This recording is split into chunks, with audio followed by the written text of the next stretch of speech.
Si Antonio Luna ay isang Pilipinong permasyotiko at isang general na lumaban sa digmaang Pilipino-Amerikano. Siya rin na nagtatag ng kauna-unahang Akademya Militar sa Pilipinas, na naitatag noong unang Republika ng Pilipinas. Tinagurian siya bilang pinakamahusay na Pilipinong opisyal ng militar noong digmaan. Sinundan niya si Artemio Ricarte bilang commander ng hukbong Pilipinong mapaghimagsik at nagbuo ng mga profesional na sundalong gerilya. Ang kanyang maigting na depensa na tinawag ngayong linyang depensa ni Luna ang nagpahirap sa mga hukbong Amerikano sa mga lalawigan sa hilaga ng Talisay. Pinatay ni Emilio Aguinaldo. Si Antonio Narciso Luna de San Pedro Posadas y Novicio Anchenta, o mas kilala bilang Antonio Luna, ay pinanganak noong Oktubre 29, 1866 sa Binondo, Maynila.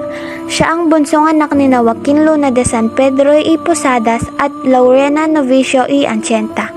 Nagtapos siya ng Bachelor in Arts sa Ateneo Municipal de Manila noong 1883 sa murang edad na 15. Kumuha rin siya ng kursong parsyutika sa Universidad ng Santo Tomas at nakamit niya ang kanyang lisensya sa kursong ito sa Universidad de Barcelona.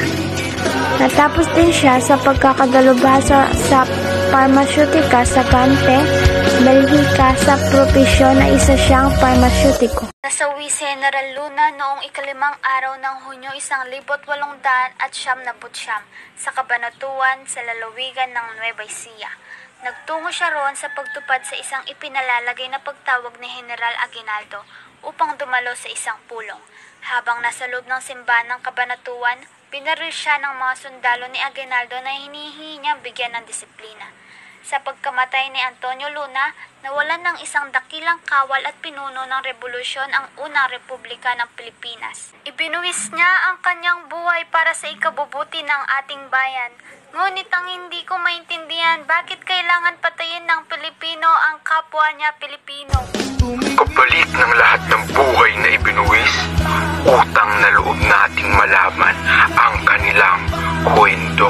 Kaya ipapakita ko sa kanila na ang mga Pilipino ay higit na may puri, tapang at dangal.